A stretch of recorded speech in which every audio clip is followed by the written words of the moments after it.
Olá, nós gostaríamos de dar início agora ao painel DBs, Dispute Board e Infraestrutura, inserido no curso de mestrado e doutorado da Faculdade de Direito da USP, Arbitragem e Dispute Boards envolvendo a administração pública no Brasil. Nós gostaríamos de dizer da nossa satisfação em termos aqui neste painel, participando conosco, como expositores, dois grandes conhecedores práticos e incentivadores dos dispute boards no Brasil, envolvendo a infraestrutura privada, mas também a infraestrutura pública, obviamente, que são o doutor Fernando Marcondes, de L.O. Batista Advogados, e também o doutor Júlio César Bueno, de Pinheiro Neto Advogados. Nesse sentido, nós vamos dar início, então, ao nosso painel. Primeiro, Dr. Marcondes, para suas observações, pelo prazo de 15 a 20 minutos, Dr. Júlio na sequência, e também o professor Gustavo Schiffer, que está aqui conosco, de Schiffer Advogado, e também um dos professores convidados, né, do nosso curso aqui do mestrado e doutorado da Faculdade de Direito da USP. Nesse sentido, então, nós vamos dar início agora com a fala do Dr. Fernando Marcondes, e, na sequência, já, Dr. Júlio e Dr. Schiffer para uma última intervenção, e depois nós podemos abrir para o debate, que fica aqui circunscrito aos alunos da turma. Dr. Fernando Marcondes. Bom dia a todos, é um prazer estar aqui com vocês. Estou vendo aqui no canto inferior da tela o Ricardo Medina, meu ex-colega de escritório, figura muito querida, até me alertou aqui para o WhatsApp hoje de manhã que ia estar assistindo a aula. É difícil falar para um público desses, né? Se eu medir aqui pela régua do Medina, que é o autor do texto da lei municipal de dispute board aqui do município de São Paulo, imagino aqui que a gente está falando de um nível bastante elevado. Bom, subvertendo um pouco aí, ou tentando subverter um pouquinho a ordem que você colocou, Gustavo. Ontem à noite eu e o Júlio conversando, eu falei, Júlio, você fala aí primeiro e depois você deixa alguma coisa para mim? Ele falou, claro, vamos nessa. Então, a gente tinha combinado do Júlio começar a fazer uma exposição. E acredito que ele deve ter aí preparado alguns pontos para poder falar. Fernando, se você quiser, o Júlio, como vocês já haviam combinado também, Júlio pode começar e depois você segue, Fernando, tranquilo. Tá bom, podemos fazer isso. Obrigado. Senão o Júlio fica nervoso, porque ficar falando em segunda, aí fica... Nada, na verdade, a gente combinou isso, até porque uma parte importante, obviamente, do curso, como você bem ponderou, são as experiências práticas. E eu acho que a participação aqui do Fernando é um ponto importante, justamente para contextualizar a parte inicial que eu vou falar sobre a estruturação dos DBs e objetivos, e ele trazer aí algumas experiências práticas recentes e importantes que ele tem nesse ponto. Então, eu quero aproveitar e dar um alô também acabei de ver o Márcio Deloc aqui numa das janelas, e grande amigo há muitos anos e grande colega. Então, eu vou começar com essa apresentação geral e depois o Fernando vai complementar aqui. Então, eu vou pedir permissão aqui para colocar a apresentação. Deixa eu ver se eu consigo.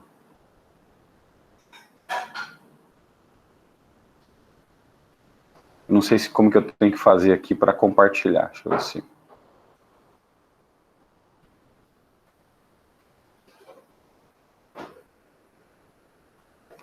Bom, não está abrindo aqui para mim. Vocês estão conseguindo... Professor, no lado direito, quando você mexe o mouse, o cursor sobre o vídeo, no lado direito, canto direito inferior, aparece um botão escrito apresentar agora. Se o senhor clicar nesse, provavelmente ele vai pedir outras autorizações e vai começar a compartilhar a sua tela. Deixa eu ver aqui. Tá compartilhando ou não? Agora tá. Tá compartilhando ou não? Sim, tá na tela. Obrigado. Perfeito. Bom, Em primeiro lugar, mais uma vez, obrigado pela oportunidade, aos professores e obviamente, como o Fernando comentou, né, nós sabemos que estamos falando aqui para um público muito qualificado, não só pelas suas competências acadêmicas, mas também, especialmente, pelas competências específicas aí que todos têm na área de conhecimento, tanto do direito administrativo, direito processual, aqui vários, e da experiência prática, como o Fernando mencionou no caso do próprio Medina e outros aqui que já tiveram contato com a área de dispute boards. Então, a gente vai fazer uma apresentação, eu fazer uma apresentação muito curta, depois passar para o Fernando e a gente fica depois à disposição para que todos possam, para a gente possa falar com vocês sobre o tema.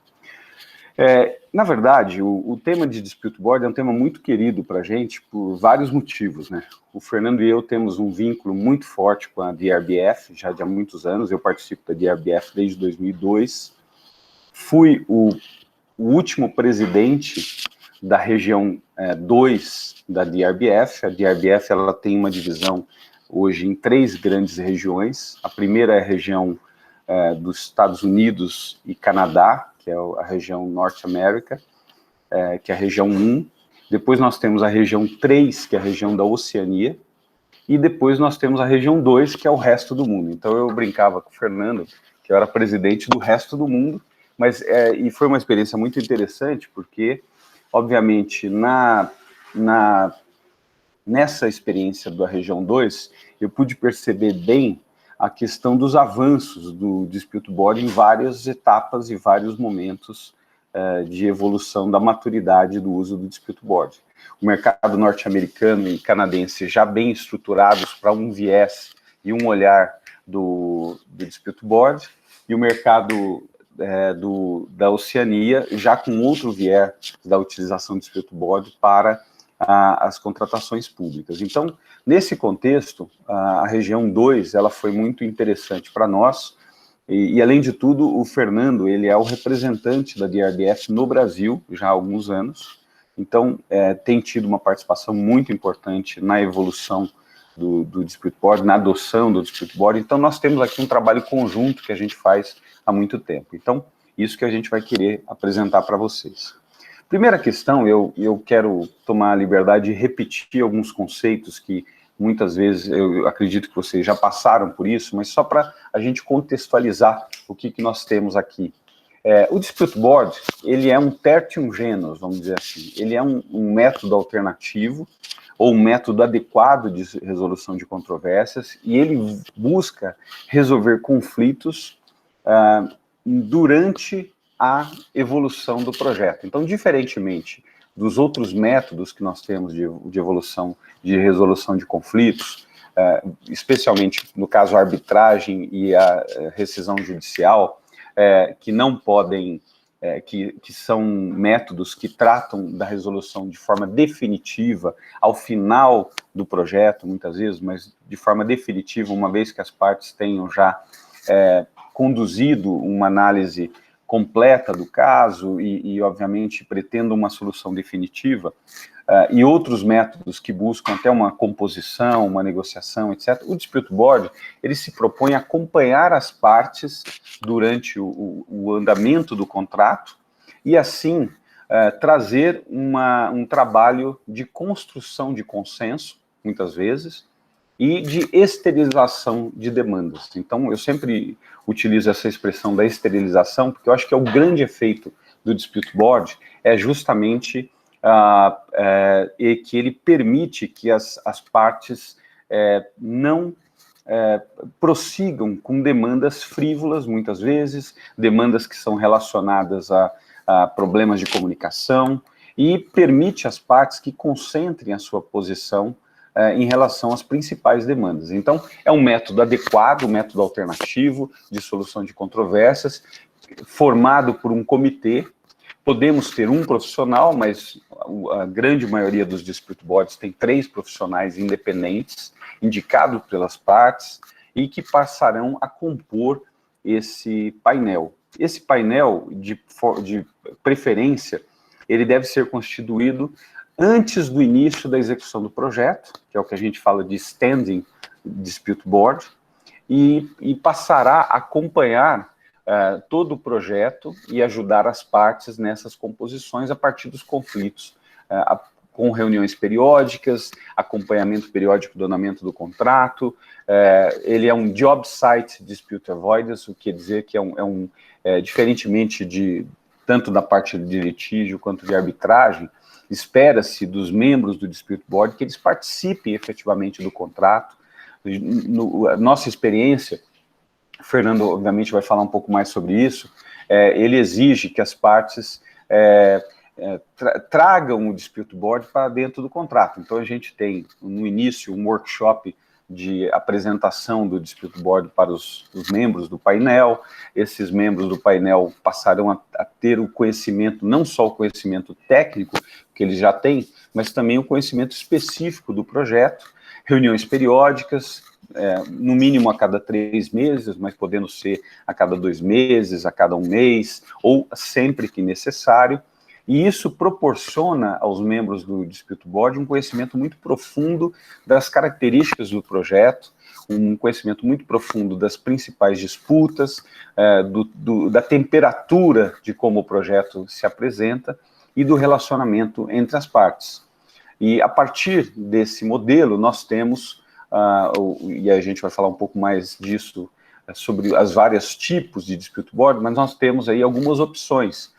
O Dispute Board pode, obviamente, dar uma recomendação, pode dar uma decisão que é uma interim decision, uma decisão provisória, mas com isso, o principal é que o Dispute Board acompanhe o andamento do projeto para proporcionar às partes um olhar de um terceiro, de terceiros que estão ali, dizendo, olha, o caminho é esse, na nossa visão o caminho é esse, o caminho é aquele, e na nossa experiência, e a DRBF é uma entidade que foi fundada em 1996, ela é aberta a todos, convido a todos aqui que participem, e ela tem nas suas estatísticas, no mundo todo, importantes resultados. Ela mostra que 97%, 98% dos conflitos em projetos que utilizam Dispute Boards, sejam eles de adjudicação, sejam eles de recomendação, eles solucionam esses conflitos. Então, que é o principal objetivo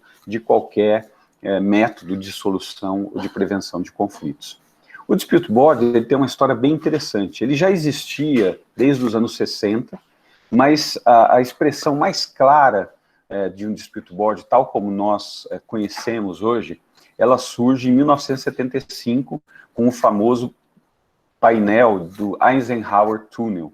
Esse painel ele é reconhecido pela DRBF como o primeiro DRB, primeiro Dispute Review Board, e foi estabelecido pelo National Committee on Tunneling Technology, e surgiu um pouco como um elemento para melhorar a qualidade das práticas, e não das práticas, como eu coloquei aqui, das práticas contratuais de construção. E eu digo que ele surgiu com esse objetivo porque não se tinha ainda uma visão muito clara, tal como nós conhecemos hoje, uma visão estruturada do que deve ser realmente um Dispute Board. Então, ele era um elemento até de consultoria, um papel mais consultivo, mas a partir do sucesso desse projeto, que os princípios que tratavam do Dispute Board, eles foram estruturados. Então, foi um exercício muito importante para a configuração que nós temos hoje. Depois, e eu listo aqui, eu não preciso passar, na verdade, por todos, mas eu listo aqui um pouco a evolução desse conceito do Dispute Board, desde o projeto também Eucarron, em Honduras, depois o Banco Mundial tendo percebido a utilidade dos Dispute Boards, principalmente nos projetos por ele financiados, adotou oficialmente e instituiu a obrigatoriedade da utilização dos Dispute Boards em seus contratos. Depois, em 95, a Federação Internacional de Engenheiros Consultores, a FIDIC, previu pela primeira vez a adoção dos Dispute Boards no Orange Book, em 96 no Red Book, em 99, na nova versão de todos os contratos, ele estava ali presente também, e desde então isso tem sido uma realidade. A Federação Internacional de Engenheiros Consultores, só para a gente contextualizar a importância desse movimento em 1995, é a entidade, eu diria, mais importante no mundo, que trata das padronizações de contratação e recomendação de melhores práticas na contratação e também na execução de projetos no mundo. A Federação Internacional de Engenheiros Consultores, eu sou um dos diretores da BCE, que é a entidade que no Brasil representa a FIDIC. Ela surgiu em 1913, na Bélgica, depois ele se mudou para a Suíça e vários outros países aderiram a essa entidade, e ela teve um papel muito importante no pós-guerra, porque os seus contratos padrão foram utilizados para fomentar rapidamente o desenvolvimento de projetos a partir do financiamento grande de reconstrução da Europa no pós-guerra. Então, a adoção do Dispute Board, tanto pelo Banco Mundial em 95, quanto pela FIDIC em 95 também, teve um papel muito importante. Daí veio a criação da DRBF, em 2004 a ICC instituiu o regulamento sobre Dispute Boards e criou algumas expressões interessantes, principalmente o Combined Dispute Board. E no Brasil, eu vou falar rapidamente, eu vou deixar um pouco para o Fernando falar sobre isso, que a experiência nossa começa em 2004, o Fernando vai dizer um pouco mais depois como tem sido a nossa experiência efetiva na utilização dos Dispute Boards em contratos públicos. Mas essa evolução, ela tem sido reforçada. Então, hoje, cada vez mais, não só as entidades multilaterais de contratação adotam o Dispute Board, como o crescimento da DRBF como principal entidade no mundo, sem fins lucrativos, criada para fomentar a utilização do Dispute Board. Esse crescimento ele é bem relevante para mostrar o sucesso do Dispute Board. O Dispute Board, e de forma bem clara, eu imagino que você já tenha percorrido essa questão, ele se divide um pouco entre algumas características. Primeiro, se ele é permanente ou ad hoc. O permanente é aquele que é constituído a partir do contrato do projeto, então, que é a recomendação, que é a melhor prática internacional indica, e a partir dessa utilização de permanente, os membros do painel, eles passam a acompanhar o projeto, conhecem o contrato e participam do projeto desde o início.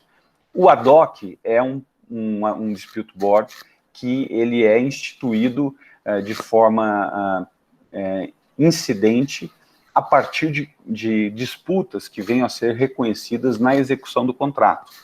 Isso pode acontecer, mas obviamente não é o mais recomendável, porque se a proposta do Dispute Board é permitir que as partes tenham um diálogo bastante amplo sobre as disputas que são apresentadas, o melhor é que esse painel esteja lá desde o início, acompanhando as partes e dando às partes a tranquilidade para chegar a obviamente, espera-se a um consenso ou a um caminho que diminua substancialmente a utilização dos conflitos. Em termos de características, nós temos 3 tipos principais. O Dispute Review Board, que ele apresenta uma recomendação às partes do que deve ser feito, do que pode ser feito. O DAB, que é o Dispute Adjudication Board, no qual o painel, ao invés de apresentar uma mera recomendação, ele apresenta uma decisão provisória que pode ser objeto de revisão posterior, tanto no campo arbitral ou judicial, dependendo da forma como for estabelecida no contrato, a partir do que a gente chama de Notice to Dissatisfaction.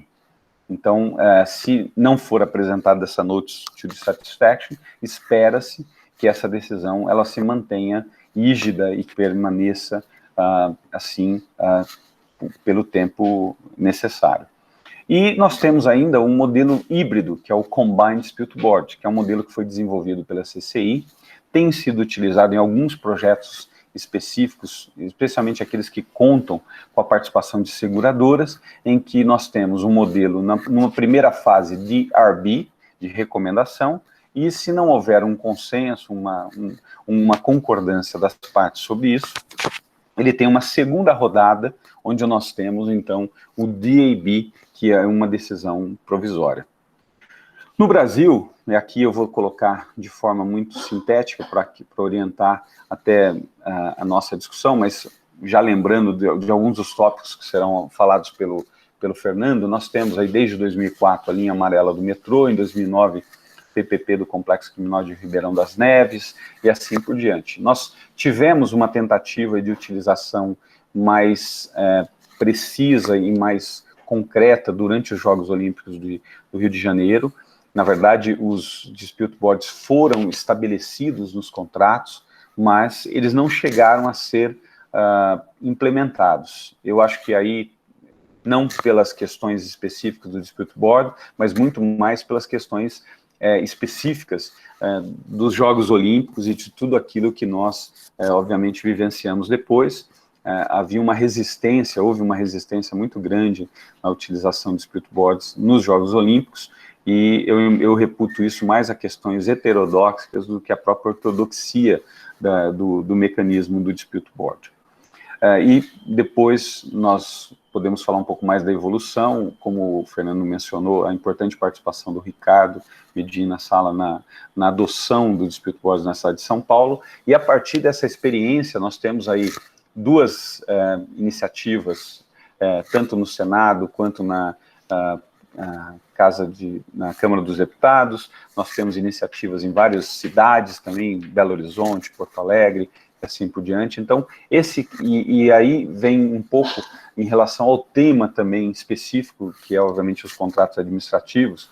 A gente entende que a estabelecimento de leis que, mais do que permitir, que autorizam, reconhecem a utilidade e a efetividade do dispute board, ela é importante porque ela dá ao gestor público, principalmente no seu olhar em relação aos tribunais de conta, a tranquilidade, a serenidade de adotar esse modelo e de seguir as recomendações ou, principalmente, as decisões provisórias que forem decorrentes da adoção do dispute board. Nós temos já não só jurisprudências específicas que tratam e reconhecem do dispute boards, e isso é um passo muito relevante para nós, decisões do STJ, decisão do Tribunal de Justiça de São Paulo, mas também, eu acho que um ponto importante de inflexão na adoção do dispute board foram os enunciados do Conselho da Justiça Federal. A DRBF esteve muito envolvida nesse diálogo, nas jornadas do Conselho da Justiça Federal, em 2016, e nós temos 3 enunciados que foram reconhecidos e foram aprovados. Primeiro, reconhecendo os dispute boards como um meio adequado de solução de controvérsias, depois reconhecendo que as decisões proferidas pelo dispute board devem ser observadas tanto pelo Poder Judiciário quanto no juízo arbitral, e também o 80, que é a utilização dos comitês de dispute boards com a inserção da respectiva cláusula contratual, é recomendável para os contratos de construção e de obras de infraestrutura, como um mecanismo voltado para a prevenção de litígios. Eu acho que esse 80, ele tem um papel muito importante de dar, de novo, voltando ao ambiente específico que nós temos dessa aula, ao gestor público a tranquilidade de estar observando algo que é recomendado internacionalmente, melhores práticas de todos os níveis, mas também com esse reconhecimento da Justiça Federal. Nós temos também alguns enunciados que foram aprovados esse ano, especificamente com relação ao direito administrativo. A gente pode voltar a esse tema posteriormente. Por fim, no Brasil, como eu disse, nós temos aí uma evolução de construção legal, tanto municipal, quanto federal, quanto estadual. Nós temos já diversas, e a base jurídica, ela vem, inclusive, dentro do próprio Código de Processo Civil, no artigo 3º, parágrafo 3º. Eu vejo claramente o DB como um meio que se insere aqui dentro dos métodos de solução consensual de conflitos. Mas, além disso, nós temos outros exemplos na legislação que reconhecem esse espaço. Por fim, nós temos, como já mencionamos, o município de São Paulo foi pioneiro na adoção do Dispute Board, aguarda-se aqui a regulamentação dessa lei, o município de Belo Horizonte e outros que estão em evolução em outros estados, e eu imagino que no ano que vem nós teremos um grande impacto. E a experiência brasileira, a gente tem notícia disso por conta do nosso trabalho na DRBF, ela tem já impactado não só outros países da América Latina, mas também outros países da Ásia, para a adoção de regulamentações específicas, de regras específicas que deem ao gestor público a tranquilidade para a adoção dos dispute boards. E aqui são os projetos, as propostas de regulamentação que nós temos também em curso. Nós temos, inclusive, uma proposta específica para a alteração da nova lei de licitações e contratos administrativos, reconhecendo o dispute board dentro dos meios alternativos de solução de controvérsias, também ao lado das outros PLs no Senado Federal e na Câmara dos Deputados. Então, com isso aqui, eu vou interromper meu compartilhamento, passo a palavra aqui, na verdade, passo não, com a autorização de vocês, continuamos aqui, eu e o Fernando, na nossa apresentação, e podemos voltar aqui com vocês para outros questionamentos. Obrigado. On time, on budget. 13 minutos. Coisa que em obra nunca acontece, né, Júlio? Bom, pessoal, bom dia de novo. O Júlio já mencionou que a gente é entusiastas, né, do Dispute Board. A gente, já há muito tempo que a gente fala disso, desde antes dele ser tão comentado como ele é hoje, tão cogitado, tão despertando tanto interesse como ele desperta, a ponto de estar num curso de pós-graduação da Universidade de São Paulo. Já demos muitas palestras para plateias inexistentes, né, Júlio? E isso vem aumentando ao longo do tempo, felizmente. E o Medina também já foi meu parceiro em vários eventos, e a gente percebe aí um incremento. É preciso que a gente tenha uma total noção da realidade, né? Encarar o Dispute Board de uma forma não romântica e mais prática. Nascido nos Estados Unidos, o Dispute Board foi uma solução que os engenheiros encontraram para afastar os advogados das obras. Os advogados burocratizavam, atrapalhavam, queriam transformar a relação do contrato numa relação de litígio, e aquilo fazia com que as obras atrasassem, que o fluxo de caixa ficasse comprometido e tal. Eles falaram, a gente precisa se livrar desses caras, né? Vamos, então, contratar consultores, que são todos engenheiros, neutros, independentes, muito mais experientes do que a gente, cara que já se aposentou, que está à beira da aposentadoria, tem aí 40 anos de engenharia, e vamos colocar esses caras para resolver os nossos impasses dentro da obra. E a gente se compromete a acatar a orientação deles. Se a gente não gostar do que eles trouxerem de solução, ainda assim a gente acolhe, pratica na obra e passa o assunto para os nossos advogados resolverem lá fora. Nós aqui vamos continuar com a obra, porque nós precisamos das soluções, ainda que precárias, ainda que até correndo o risco de serem equivocadas, nós precisamos que essas soluções venham imediatamente, para que a gente possa dar sequência. E lá na frente, quando os advogados terminarem de se matar e tiverem uma sentença, seja ela arbitral ou judicial, em algum momento isso vai se resolver, a obra já vai ter terminado provavelmente, mas nossos patrões lá se resolvem em perdas e danos. E com isso a gente concluiu aqui o nosso trabalho. Isso foi feito nos Estados Unidos e correu muito bem. E até hoje a cultura americana é de Dispute Review Board. Eles preferem ter um comitê de recomendações, porque eles já têm a cultura de seguir a recomendação e deixar os advogados brigarem do lado de fora. Fora dos Estados Unidos, isso caiu nas graças do Banco Mundial, caiu nas graças dos bancos de fomento em geral. A FDIC seguiu essa tendência, porque a FDIC sempre teve interesse de servir aos interesses dos bancos de multilaterais de desenvolvimento, oferecendo modelos de contratos que fossem adequados a eles, né? porque são os grandes contratos internacionais de infraestrutura, efetivamente. Então, a FDIC seguiu essa tendência, colocou os dispute boards nos seus contratos, como o Júlio mencionou, e isso foi se desenvolvendo mundo afora. A questão é, fora dos Estados Unidos, exceto em alguns países em que a ideia das relações colaborativas já é mais madura, mais implementada, em geral, América Latina, África, Ásia, se você não tiver um dispute board por obrigação, você não vai ter um dispute board. A verdade é essa. Então, eles entram de que maneira? Entram por imposição dos bancos que emprestam o dinheiro. O que esses bancos dizem para os seus financiados? Você quer o meu dinheiro? Coloca um dispute board no seu contrato. E aí, então, por essa razão, o dispute board acabou se desenvolvendo, ganhando um público interessante, foi se tornando uma necessidade, e depois que as partes começam a praticar, percebem o quanto ele pode ajudar efetivamente e acabam também tomando gosto pela ferramenta. Mas não há dúvida de que aqui no Brasil, por exemplo, seguindo essa tendência que aconteceu no mundo em geral, os DBs de obras públicas, eles acontecem por imposição do banco financiador. Assim foi na primeira etapa da linha amarela do metrô, que o Júlio mencionou, que começou lá em 2004. Era uma exigência do Banco Mundial, que emprestou o dinheiro. Foi implementado no dispute board com 3 engenheiros, um deles muito querido nosso, que é o Jorge Jobim, que foi meu vice-presidente no IBDIC.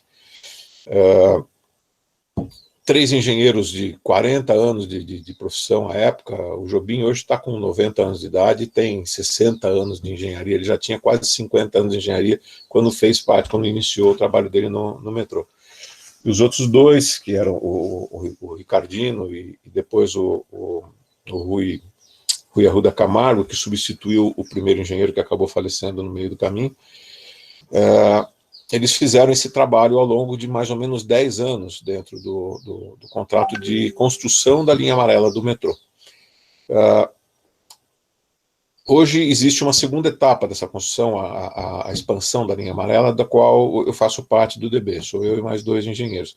E o que nós ouvimos lá dentro do pessoal que trabalhou com o primeiro contrato e que hoje trabalha no segundo, o pessoal do metrô principalmente, e também já ouvimos, né, Ricardo, do próprio Jobim e do Rui, que o ambiente dentro do DB, desse primeiro DB, que durou 10 anos, era um ambiente muito complicado, muito difícil. Por quê? Porque o DB era uma imposição, né, do financiador, ninguém ali conhecia aquela ferramenta, nem as partes, nem os próprios membros do DB. O próprio Tribunal de Contas era hostil à ferramenta, lógico, estamos falando do Tribunal de Contas, né? Então, existia ali um ambiente no qual o DB existia, ele deveria estar ali, ele era ativo, efetivamente, mas objeto de uma hostilidade muito grande. As partes tiveram muita dificuldade para se relacionar entre si e também com o DB, a ponto de os 3 membros do DB tomarem a decisão de não abrirem a boca nas reuniões. Eles não faziam sequer perguntas às partes, porque as perguntas geravam hostilidades. Então, eles criaram um ambiente extremamente formal, aquela situação de que cada um cuidando de si para evitar qualquer tipo de penalidade, qualquer tipo de represália, né? Então, esse ambiente foi assim do começo ao fim. Era um DB de recomendação, no caso. Todas as recomendações foram levadas ao judiciário, ou à arbitragem, né? Ali existia a cláusula de arbitragem. E até hoje, até onde eu sei pelo menos, ainda existem arbitragens e liminares judiciais suspendendo determinações, orientações daquele DB. Então nós temos, nessa primeira experiência, que foi muito importante para a história do DB no Brasil, uma experiência muito, muito travada, com muitas dificuldades. Quando começou a segunda experiência, isso faz 3 anos, e foi onde eu acabei sendo um dos membros escolhidos, já existia essa experiência anterior do metrô. O pessoal do metrô já estava entendendo que o DB poderia ser realmente uma ferramenta que poderia ajudar naquela relação, mas o DB acabou sendo instituído e entrou em atividade efetivamente quando já tinha mais ou menos 1 ano de obra acontecendo. Havia sido contratado primeiro um consórcio, que durou pouco tempo, acabou rolando uma discussão lá, e eles acabaram rescindindo o contrato, deixando a obra no meio do caminho. Aí foi feita uma nova licitação e um novo consórcio foi contratado. E esse novo consórcio herdou não só uma obra inacabada, com todas as dificuldades que existem quando se pega uma obra, né, que foi começada por outra engenharia, que você não sabe como foi feita, se a estrutura, se você pode dar garantia na fundação, na estrutura que já foi feita, etc.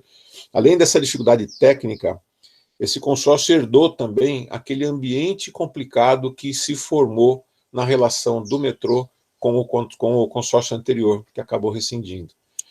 Então, quando nós chegamos e iniciamos o nosso trabalho, o ambiente era um ambiente de muita discussão. A ponto de, na segunda reunião, nós temos que nos levantar para segurar 2 engenheiros, cada um de um lado, que queriam se pegar em plena reunião. Essa era a situação que nós encontramos ali. Ambiente muito tenso. Então, eles já tinham, durante um ano, acumulado algumas discussões, né, para trazer para o DB quando o DB se formasse. A formação foi muito lenta. E quando nós finalmente iniciamos a nossa atividade, já nos chegaram 8 reclamações, de imediato. E logo em seguida chegaram mais 5. Então, quando nós estávamos trabalhando nessas 8, mais 5 reclamações chegaram. Nós tivemos, nos primeiros 3, 4 meses de atividade, nós tivemos 13 temas para discutir. Nós conseguimos ir amansando o pessoal, criando um ambiente, fazendo o contrário do que o anterior tinha feito, que nós já sabíamos que tinha dado errado. Nós criamos um ambiente mais informal, nós mostramos aos interessados ali, as duas partes, que o nosso papel era um papel de assessoria, nós não estávamos ali para mandar em ninguém, nós não estávamos ali para atrapalhar a vida deles, nós estávamos ali para contribuir para que as coisas andassem melhor, né? Então, conseguimos mostrar, não só no discurso, mas também na nossa atuação, nas nossas reuniões, que nós estávamos ali à disposição deles, para ajudá-los, e não para travar o trabalho deles, né? O engenheiro odeia qualquer tipo de intervenção no seu trabalho. E realmente, com toda razão, porque a obra tem toda uma dinâmica que é rápida, que as coisas dependem muito, são muito encadeadas, e qualquer intervenção é um efeito dominó, né? Então eles detestam qualquer tipo de intervenção. Então nós mostramos que nós estávamos ali para colaborar, o ambiente foi melhorando. Dos 13 temas que nos trouxeram, nós decidimos 4. Os outros todos foram resolvidos pelas partes, através das discussões que nós fomos implementando, ajudando os responsáveis ali a organizar uma discussão, né? Sugerimos criação de comitês internos para fazerem reuniões entre uma sessão e outra do DB, e eles foram resolvendo os assuntos, até que 4 não tiveram como ser solucionados por consenso, e nós decidimos. Quando nós soltamos a primeira decisão, o DB mostrou a que veio. As partes, imediatamente ao receber aquela decisão, tomaram um choque, né? Porque pela primeira vez, talvez na experiência de todos que estavam ali, atuando na frente de obra, uma intervenção foi feita e ela deveria ser cumprida de imediato. Isso é algo que na cultura das relações de construção é algo muito difícil de acontecer.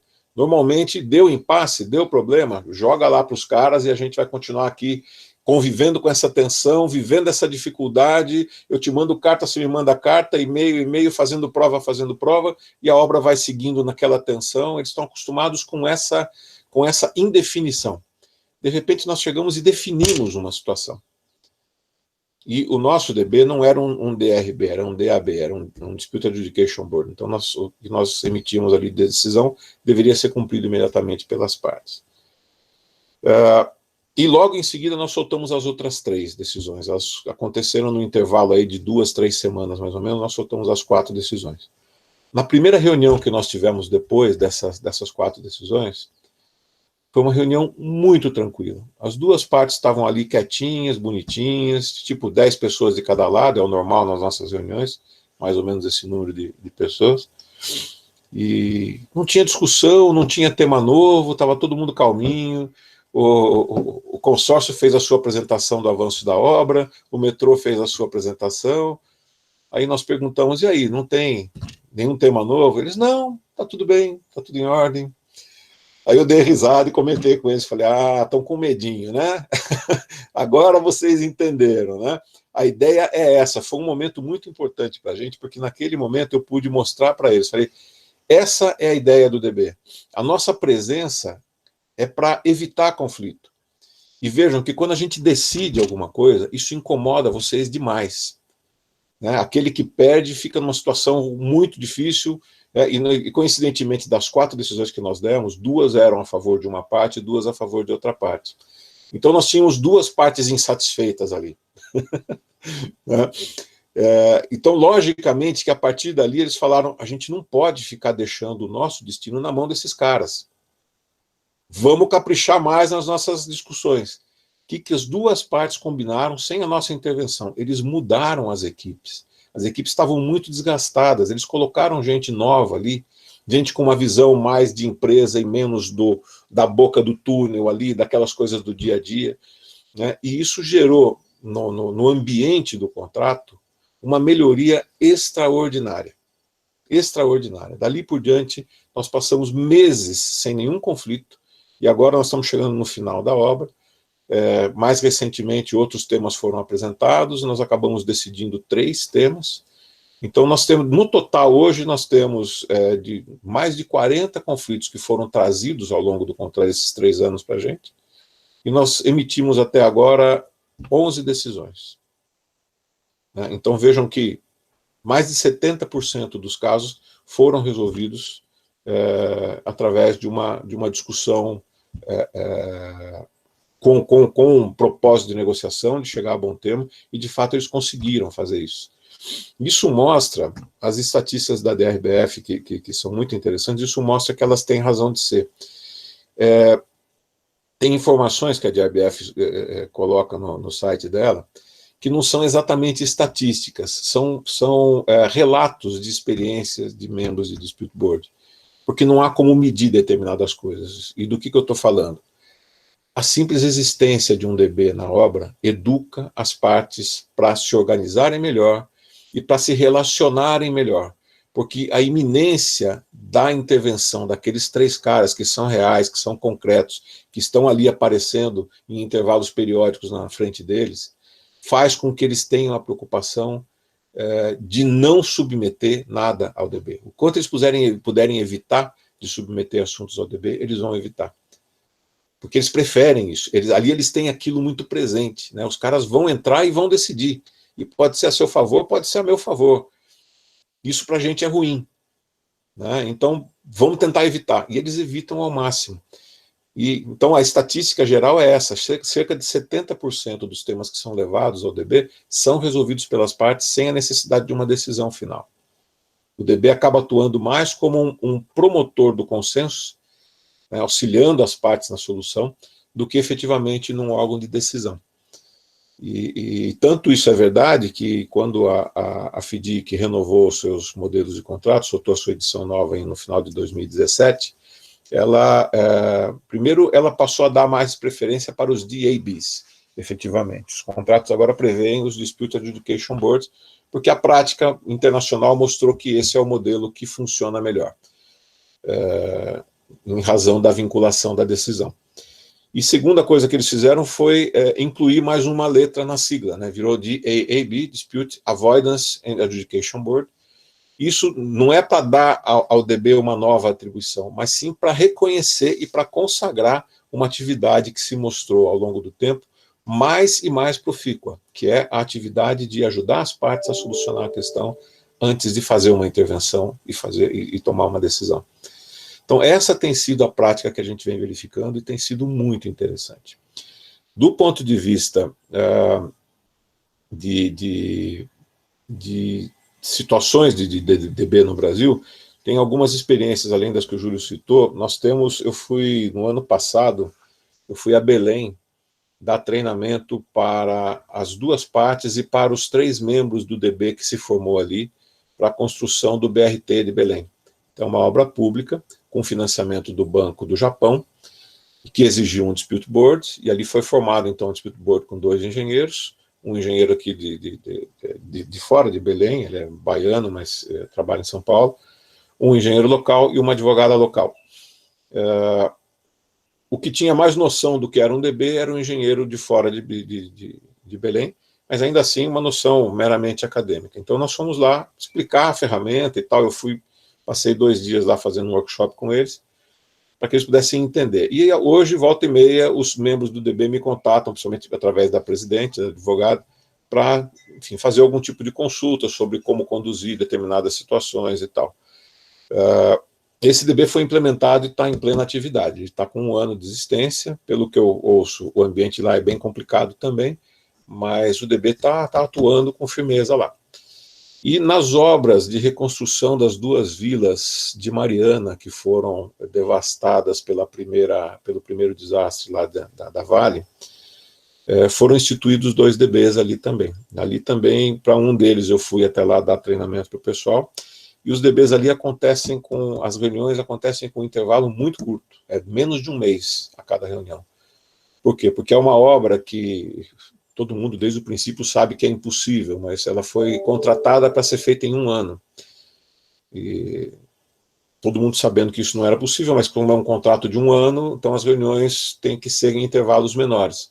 Uma atividade super intensa, agora teve interrupção em função do Covid e tudo, mas o DB lá se reúne com intervalos de 20 a 25 dias aproximadamente. Está bastante ativo, nesse que eu conheço mais de perto, os assuntos estão sendo resolvidos mais através do consenso e menos através de decisões, e no outro DB eu não tenho notícias de como a atividade está se desenvolvendo. Mas o fato é que nós temos ali também 2 experiências novas, que não são exatamente obras públicas, né, porque a contratação é feita pela Fundação Renova, mas ali existe uma vigilância constante do Ministério Público, do Tribunal de Contas, das ONGs que se formaram em função do desastre e de toda a população que está no entorno. Então ali é uma obra com uma tremenda visibilidade, com uma vitrine gigantesca, e a presença do DB ali atuando está sendo algo que está ajudando as partes a manterem a transparência e a boa governança dos contratos. O próprio metrô de São Paulo tem alguns outros contratos que têm DB previsto, eu não tenho notícia de como eles caminham, mas, enfim, eles também existem DBs com atividades, né? O Rodoanel teve esses contratos todos que foram rescindidos recentemente, boa parte deles, se não todos, eles tinham previsão de dispute board. Eu sei que 2 ou 3 chegaram a ser instituídos efetivamente, chegou a dar grandes confusões lá, enfim, até a prisão de um diretor da Dersa que cumpriu uma decisão do DB acabou acontecendo por total ignorância dos membros do Ministério Público e do juiz. Isso foi resolvido rapidamente, até que quando as coisas se esclareceram, né? Mas toda a nossa experiência tem mostrado que a ideia do DB ad hoc, que o Júlio mencionou, ela não é uma ideia interessante em comparação com os DBs, com os standings, com os permanentes, né? Tanto é que o modelo, o Silver Book da FDIC, que é o contrato DPC, na primeira edição dele, que é de 99, ele previa a presença de um DB ad hoc. O que eles pensavam? Bom, a primeira fase de um contrato de DPC é toda em escritório, ela é só projeto, então não faz sentido ter um DB formado. Depois aí começa a obra, mas o DB permanente acaba encarecendo, o contrato de DPC já é um contrato extremamente caro, né? Então vamos sugerir o DB, o ad hoc, né? No próprio guia da FDIC já tinha uma explicação de como transformar o DB ad hoc num DB permanente, se as partes preferissem o permanente, mas enfim, o modelo original tinha o DB ad hoc. Na edição de 2017, isso mudou, já é um DB permanente também nos contratos de DPC. Hoje todos os contratos FDIC prevêem DBs permanentes, né? E pelas razões práticas que são fáceis de detectar, né? Primeiro é a possibilidade de ajudar as partes na composição, né, de acordos e evitar as decisões. E segundo, o fato de que a presença de um DB sendo constantemente atualizado e informado, que nós temos as reuniões periódicas, mas também recebemos informações, as principais informações do andamento da obra, nos intervalos entre as reuniões. Então, essa presença constante do board faz com que ele tenha conhecimento dos fatos de forma direta e conhecimento contemporâneo dos fatos, de forma que, quando surge um impasse a ser resolvido, os temas que deram origem a esse impasse já foram previamente tocados pelo DB. O DB já tem noção do que se trata. Então não são histórias que contam para eles, que aconteceram no passado, como acontece numa arbitragem, por exemplo. Né? São histórias que eles viveram, que eles conhecem, e que eles não precisam do filtro dos advogados e nem da retórica dos advogados para compreender. Faz com que esse conhecimento direto é muito mais verdadeiro do que um conhecimento posterior e indireto. Né? E isso faz com que as decisões sejam mais próximas da realidade. O efeito disso é que, estatisticamente, a quantidade de decisões, isso internacionalmente falando, a quantidade de decisões proferidas por dispute boards que foram revertidas por uma posterior sentença arbitral ou judicial é um traço estatístico. É algo muito próximo de zero. Estatisticamente é um zero, mas existem pouquíssimos casos de reversão de decisões de DB. Apesar de ser uma decisão provisória, precária, feita num prazo muito curto, né, o fato de ela derivar de um conhecimento direto de profissionais de muita experiência que estão ali presentes, faz com que essas decisões sejam muito qualificadas. E por isso que, naturalmente, a reversão é muito rara de acontecer. Isso também desestimula as partes de buscarem o recurso judicial ou arbitral para rever a decisão do board. Só se eles efetivamente entenderem que houve um equívoco muito grande. Que, do contrário, não é economicamente interessante ir atrás de uma reversão que, historicamente, raramente acontece. Principalmente também quando nós falamos de uma adjudication, de uma decisão que já teve de ser cumprida de qualquer forma. Se eu vou ao judiciário ou à arbitragem para evitar o cumprimento da decisão, eu falo, bom, aí eu tenho uma ferramenta para enrolar, para ganhar tempo. Mas se a decisão tem que ser cumprida anyway, então por que eu vou depois buscar a reversão de algo que eu entendo que está muito bem fundamentado, que não há sentido em ficar gastando dinheiro para tentar reverter? Então isso desestimula também a sequência do litígio. Tudo isso é mais efetivo quando nós temos um dispute board permanente. Eu não sei quanto tempo eu já falei, eu ia falar aqui um pouquinho da experiência na América Latina, mas se for o caso a gente discute isso ao longo do dia. Ok, muito obrigado ao Júlio, muito obrigado ao Marcondes, foi realmente bastante esclarecedor, né? Tanto a trajetória de institucionalização dos dispute boards, né, tanto no mundo quanto no Brasil, que o Júlio nos trouxe, questões normativas, né, tudo isso a gente está enfrentando aqui no curso também, os diferentes perfis de dispute board, e também essa prática toda que Marcondes, com a generosidade e gentileza, nos trouxe, e também a generosidade e gentileza do Júlio aqui para nos, digamos assim, estimularem, né, a nossa reflexão. Já passando a palavra ao professor Schiffler, que também integra dispute boards, né, atualmente em desenvolvimento aqui no Brasil, eu queria ressaltar muito rapidamente alguns pontos, né, a importância da integração do dispute board na governança contratual, na governança do contrato.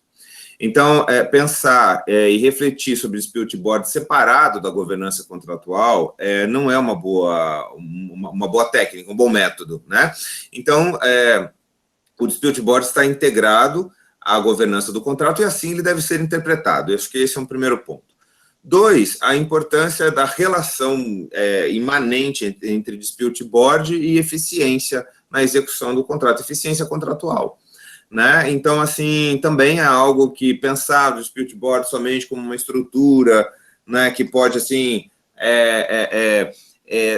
somente atender, né, aos pleitos dos organismos multilaterais de financiamento. Acredito que a gente ainda está nesse momento no Brasil, assim como a arbitragem ficou também por um bom tempo, não é bom. Né? Então, a gente já está caminhando, ou seja, há uma relação muito forte entre dispute board e eficiência contratual. 3, a importância do dispute board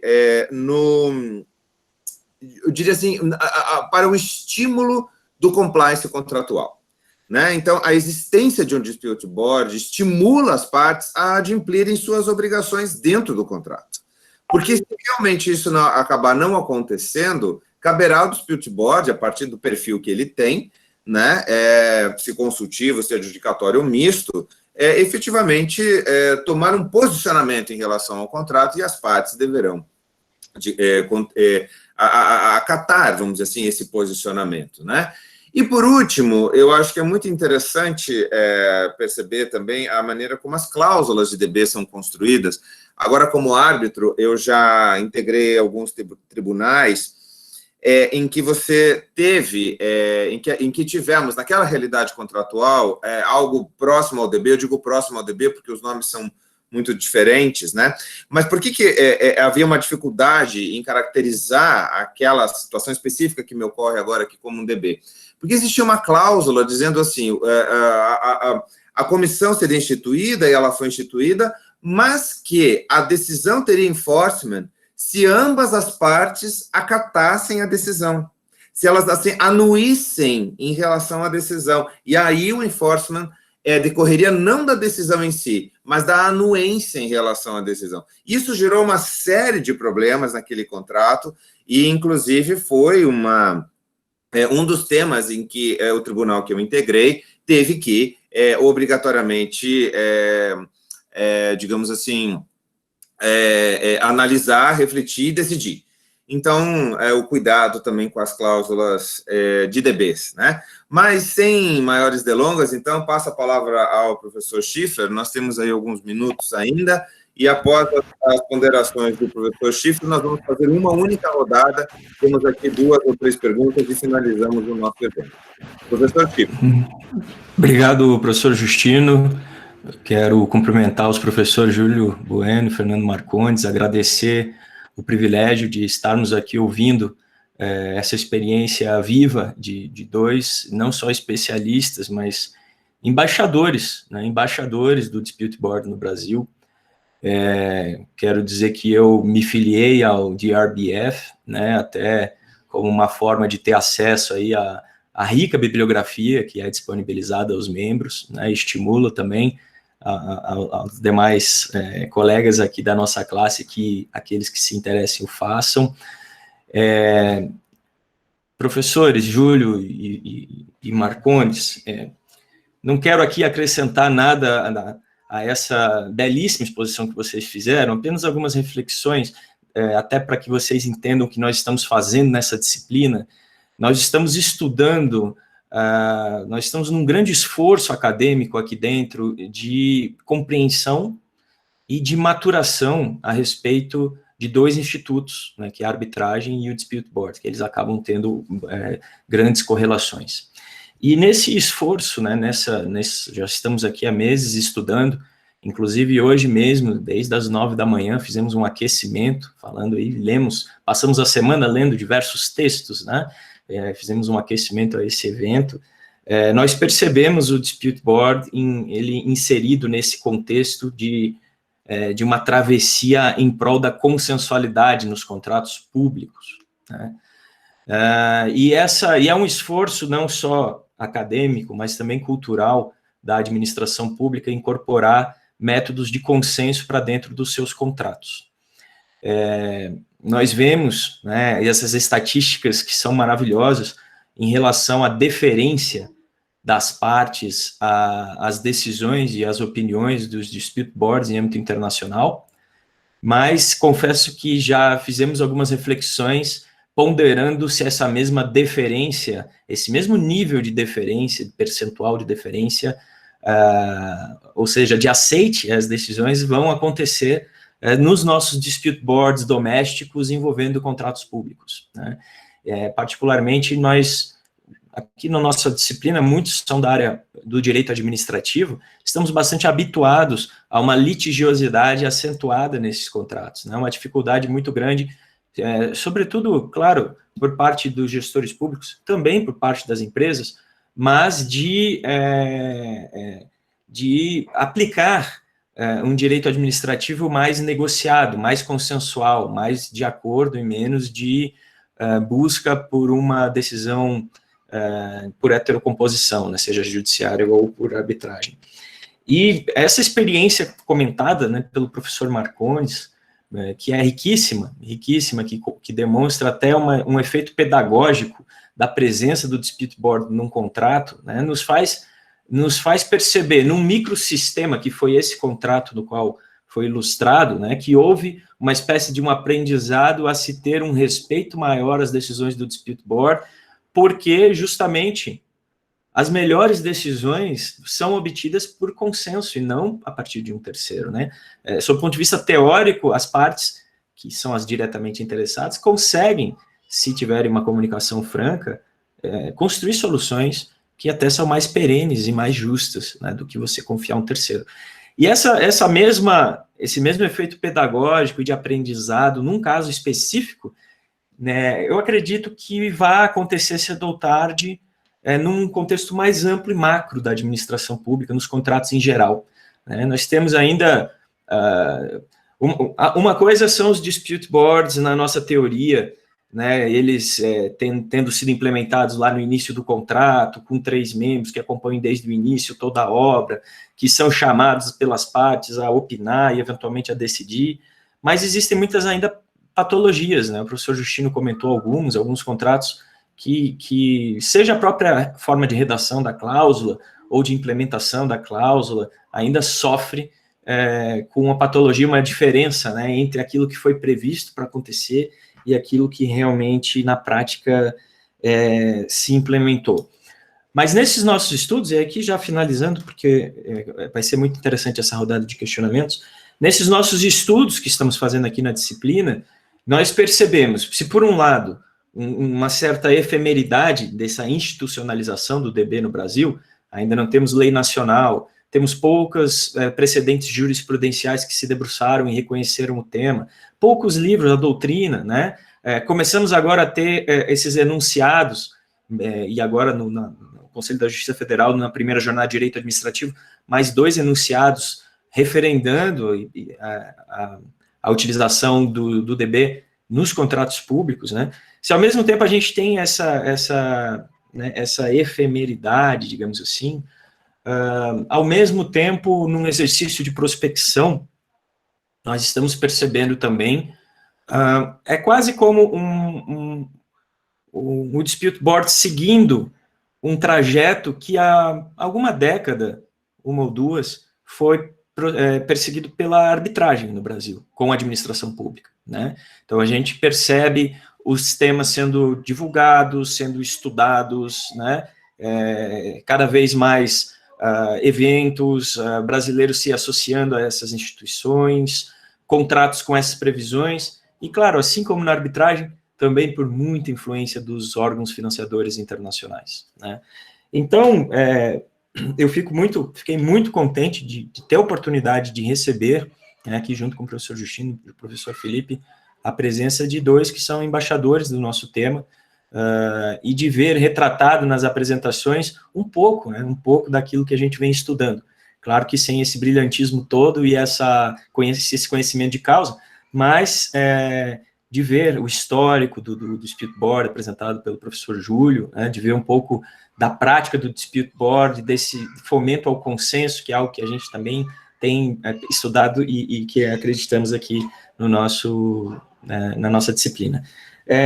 Imagino que vamos ter várias perguntas, né, mas se não tivermos, pelo menos uma, eu vou deixar aqui, que é a respeito, até um tema que nós discutimos, a respeito da composição do dispute board. Eu fiquei impressionado com o relato, né, do professor Marcondes sobre a origem, em que os engenheiros queriam afastar os advogados dos contratos, né, e aí eu me pergunto se, na nossa realidade nacional, sendo os contratos administrativos com tantas especificidades de direito público, equilíbrio econômico-financeiro, órgãos de controle, processo administrativo, se, a nossa, talvez seja uma saída, se nesses contratos públicos, a presença de ao menos um advogado, né, um jurista, na qualidade de chairman, né, de presidente, se isso seria algo benéfico.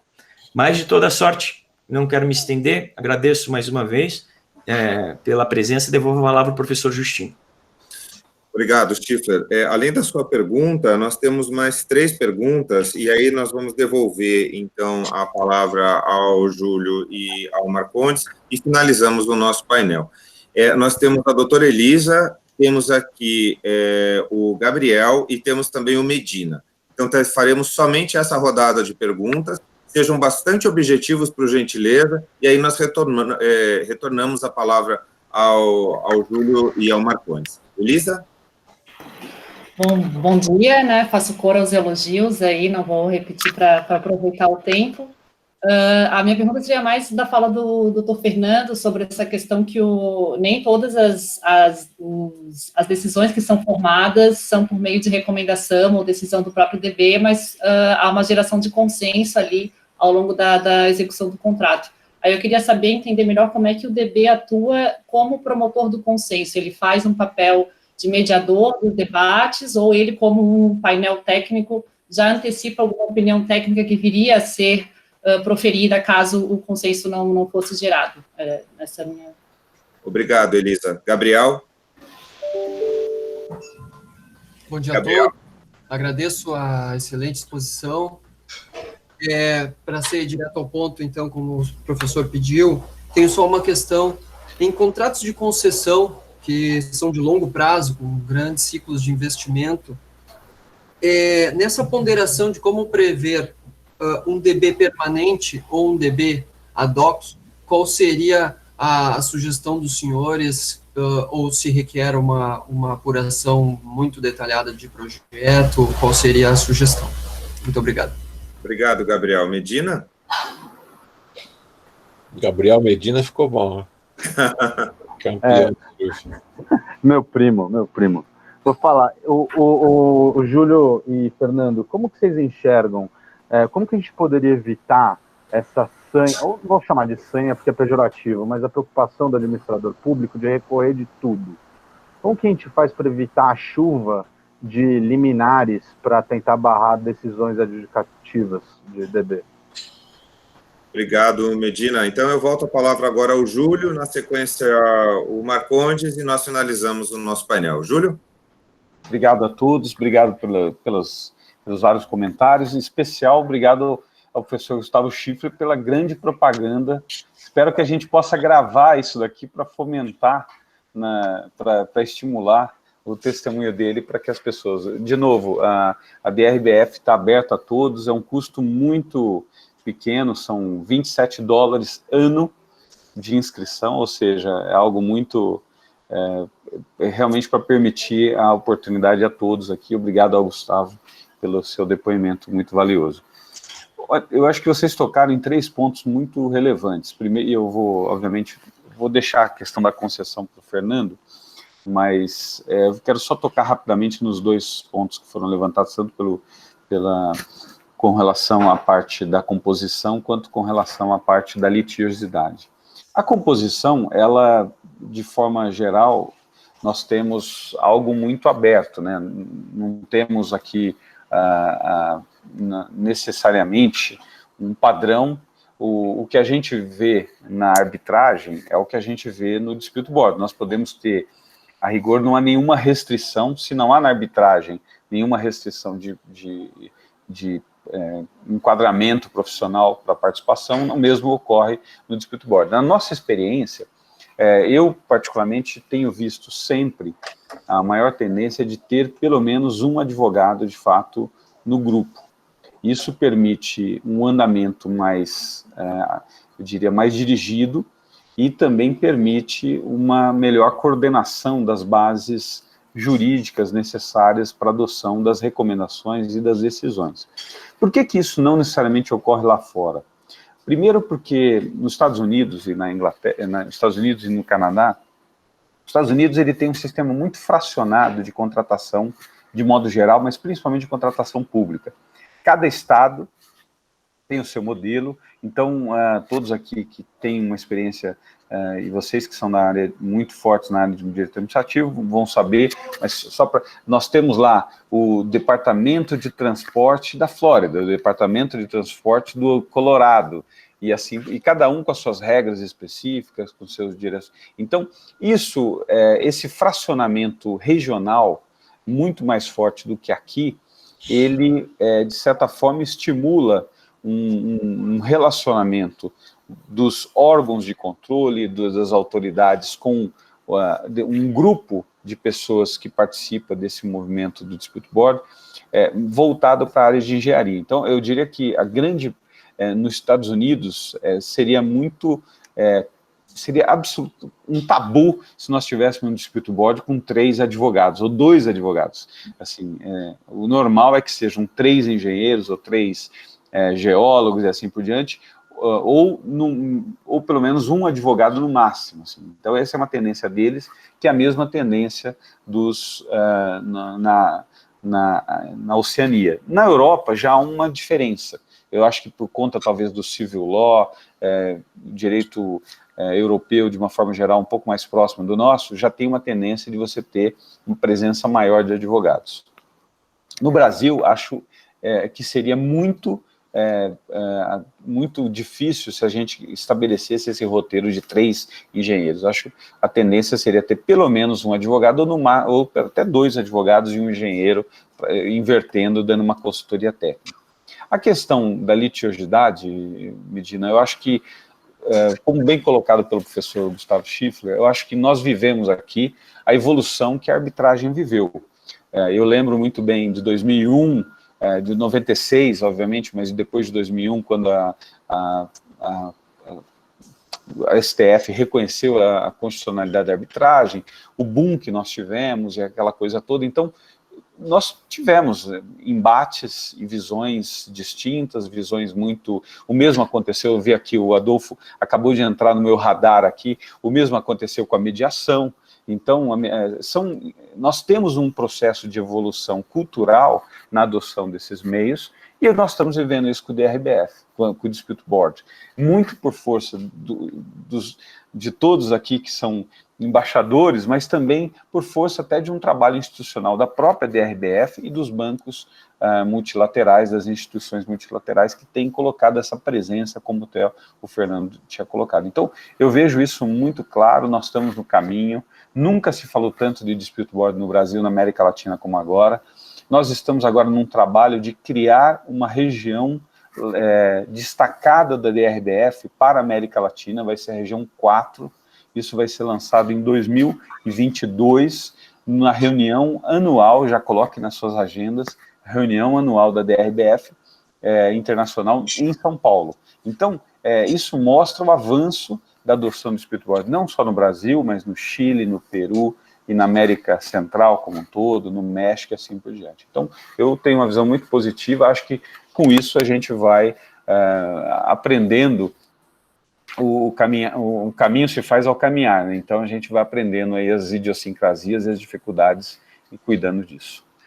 Obrigado, Júlio. Marcondes, então, para a gente finalizar o nosso painel. Tá bom. Bom, eu vou passar rapidamente pelos 4 pontos que foram levantados, para trazer também, sobre o que o Júlio falou, alguma visão um pouco diferente. Sobre a presença de advogados, que o Gustavo levantou. Eu costumo brincar que nós somos filhos do demo, né? Nós somos expulsos de uma relação e ainda voltamos por cima, né? A gente não só vai participar, como vai ser o presidente do painel. Então, a gente tem esses encontros anuais que o Júlio mencionou, da DRBF, é um tema recorrente de painéis nesses encontros, a presença do advogado. Não só a presença do advogado como membro do Dispute Board, e a DRBF recomenda, em termos internacionais, que haja um advogado no painel. Como o Júlio falou, Estados Unidos é outro ambiente, né? Ali a preocupação é técnica. Fora dali, fora dos países mais colaborativos, o DB já tem um contorno jurídico, né? Por isso que o advogado estando ali como presidente de um painel, na verdade o presidente é mais um secretário, que está ali para evitar nulidades, para ter as decisões bem proferidas dentro de uma maneira que elas possam ser execuíveis, etc. Mas essa presença nossa acaba sendo importante por essa razão. E sobre ter advogados na sala, né, representando as partes, no metrô, na nossa primeira reunião, as 2 partes pediram para ter advogados. E cientes de que a nossa cultura já privilegia o DB como uma posição, com elementos jurídicos muito, muito presentes, nós aceitamos, mas nós pedimos aos advogados o seguinte: nós vamos aceitar com a condição de que vocês se comportem direitinho. Se vocês tentarem dominar as reuniões, transformando-as em debates jurídicos, nós vamos cortar essa brincadeira. Estamos combinados? Estamos combinados. os advogados vêm se portando muito bem. Eles ficam na deles, eles raramente fazem alguma intervenção. Normalmente, quando nós solicitamos que seja posta a questão de uma maneira mais jurídica, então eles fazem a intervenção deles, mas eles estão ali muito mais atendendo, vigiando os direitos dos seus clientes. Né? Eventualmente, na ata que eu redijo, eles fazem alguma intervenção, pedem para mudar uma palavrinha ou outra, mas tem sido muito tranquilo. Então, eu de fato acho que nós não escaparemos de ter advogados nas reuniões, mas é muito importante que, desde o princípio, fique claro que essa é uma concessão que o DB faz, porque o normal é não ter. Não se trata de uma relação jurídica, ela tem que ser uma relação de trabalho, uma reunião técnica, que está ali para resolver os problemas de obra. Essa é a ideia. Tanto que não devemos de gravata, de paletó, nada disso. É capacete, botina, calça jeans e camisa por dentro da calça, que é como o engenheiro gosta de se vestir. Sobre a questão das concessões, eu fui convidado pelo pessoal, pela equipe da PPI, da Casa Civil, para ir a Brasília conversar com a NTT e com o Tribunal de Contas da União, para explicar o DB. A NTT nos recebeu com grande euforia. O Tribunal de Contas, já nos ter nos recebido, eu já considerei um avanço maravilhoso, né? Se interessar pelo assunto e tal. E foi uma reunião muito amistosa, a gente teve a oportunidade de esclarecer bastante os pontos lá. Eu fui também com outros 2 membros do DB, que é a Bia Rosa e o marido dela, o Luiz Otávio, e nós falamos lá para o Tribunal de Contas. E uma pergunta que veio com a maior tranquilidade, a maior inocência de um representante do Tribunal de Contas foi: mas escuta, aliás, 2 perguntas interessantes. A primeira delas foi: o Tribunal de Contas pode rever a decisão do DB e eventualmente considerá-la nula, né? Eu disse: não tem nada a ver com vocês. E a outra pergunta foi: mas escuta, se uma decisão do DB ela é depois reformada por um tribunal arbitral ou pelo judiciário, nós podemos punir os membros do DB? Pois é, não. Né? Claro que não. Você pune um juiz quando a sentença dele é reformada pela segunda instância ou pela terceira instância? Não, né? É só uma opinião diferente de um órgão superior. É mais ou menos a mesma coisa. Reforma essa decisão e fim de papo, cara. Não tem que punir o cara que dá uma decisão que te contrariou só porque ela foi entendida de uma outra maneira mais lá na frente. Né? Então, agradeci a oportunidade de poder esclarecer isso para eles lá. Mas a gente percebe qual é a visão que tem os tribunais de contas. Né? Eles se consideram efetivamente tribunais, né? E tribunais de exceção, inclusive. Então, a gente tem ainda um grande caminho a evoluir em relação a isso, mas as portas estão se abrindo, o que eu já acho uma grande coisa. Sobre como evitar as criminais da administração pública, muito rapidamente, acho que vocês já devem ter discutido a decisão que o TJ deu numa liminar, né, cassando uma liminar concedida pela primeira instância, de uma decisão que nós demos lá no DB do metrô. Eu acho que essa decisão do TJ, ela é referência, nos aponta que o judiciário entendeu a questão, pelo menos o judiciário paulista, né, e que isso sirva de referência para os demais órgãos do judiciário que eventualmente tenham que se defrontar com uma liminar vinda aí seja da administração pública, seja dos contratados, né, mas me parece que nós já temos aí um caminho interessante. E todo o interesse que está havendo, legislativo, etc., eu acho que a gente está num bom caminho. E, por último, como se dá a promoção do consenso, perguntado pela Elisa.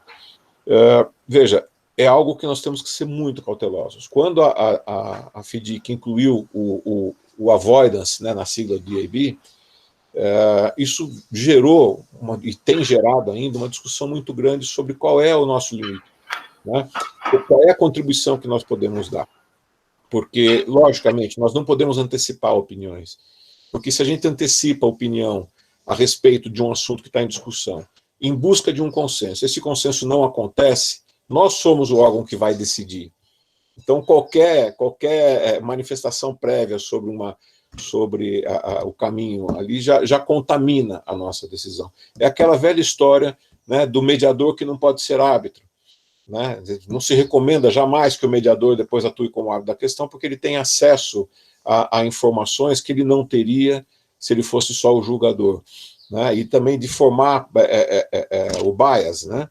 Então, a ideia aqui é ter muito cuidado para não avançar nesse ponto, simplesmente sugerir às partes mecanismos para buscar soluções. Exemplo que a gente tem feito no metrô que tem funcionado. Normalmente, quando chega um conflito para a gente, é porque o consórcio colocou um tema, fez um pleito para o metrô, aí isso foi para dentro do metrô e um departamento do metrô técnico pode até ter aprovado internamente, mas ele vai para uma outra instância, que é um departamento administrativo, que seria como se fosse um departamento comercial, né, e esse reprova. Né? Então você tem uma aprovação numa primeira etapa e uma reprovação na segunda, acabou. A resposta que vem do metrô é não está aprovado. E aí isso vira uma discussão no ambiente do DB. Aí, o que nós fizemos quando a gente se defrontou com isso e entendeu qual era o mecanismo? Façam reuniões técnicas, de forma que o consórcio possa trazer os elementos com muito detalhe para vocês, e que vocês, se tiverem dúvidas, vão tirando essas dúvidas, esclarecendo e levando isso para o segundo grau lá de decisão interna de vocês. E com isso, com esse fatiamento da discussão que nós sugerimos, isso foi melhorando e foi acontecendo. Muitas soluções vieram desses mecanismos que nós propusemos. Né? Então, basicamente, esse mecanismo, é o trabalho de arrefecer os ânimos, de deixar as partes lavarem um pouco de roupa suja, de depois colocar um pouquinho de ordem, trazer um pouquinho da questão da conduta, mostrar as vantagens de ter uma solução negociada, etc. Há momentos em que o metrô, que é o órgão público, esbarra na impossibilidade de conceder, né? Então, nesse caso, eles acabam precisando de uma decisão.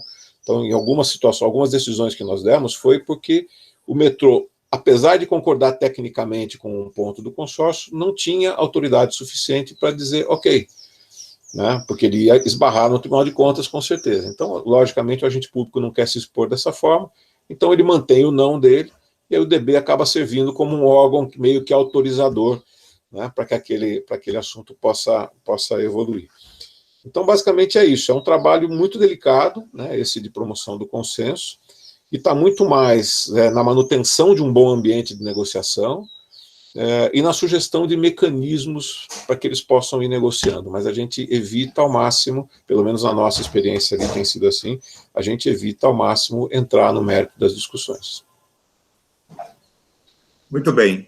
Júlio, Marcondes, muitíssimo obrigado por vocês dedicarem aí esse tempo de vocês, que eu sei que é muito curto, né? Para dividir aqui o conhecimento de vocês e também compartilhar um pouco da prática, né, sobre DBs, enfim, como disse o professor Schiffler, vocês vêm liderando, né, são os grandes embaixadores do DB no Brasil, então, como professor aqui, idealizador desse curso, né, de arbitragem DBs envolvendo a administração pública no Brasil, eu fico extremamente honrado com a presença de vocês e muitíssimo agradecido. Contem sempre comigo. Agradeço também a participação de todos os alunos, especialmente a participação do professor Schiffler, né, que é um advogado, professor e agora também integrante de DBs, né, de altíssimo nível e que eu fico sempre muito orgulhoso de ter feito parte da formação do Schiffler, né, e orgulhoso também dessa turma, né, que vem se aplicando bastante. Todos sabem aqui como eu sou exigente, né, e porque senão a gente fica muito solto, né, fica muito solto, estuda quando quer, fala quando quer, pensa quando quer, e não é assim, né, um curso de pós-graduação, mestrado, doutorado, tem que ser bem focado, embora eu sei que concorrer, né, com tanta coisa que está acontecendo na internet é difícil, mas a nossa turma é bastante aplicada e tem, coletivamente, em conjunto, juntamente conosco aqui, atingido excelentes resultados. Então, o centralismo democrático, né, professor? Eu diria que é um centralismo estimulador, Júlio, porque eu não gosto de bagunça, não gosto de ninguém desorganizado, não, eu tenho um verdadeiro pavor disso. Então, muito obrigado ao Júlio, muito obrigado ao Marcondes, obrigado por todos que estão aqui, professor Schiffler, e encerramos mais um painel, assim, com muita alegria, e certamente saímos diferente do que entramos, né? Muito obrigado, até logo. Obrigado a todos, um prazer. Obrigado.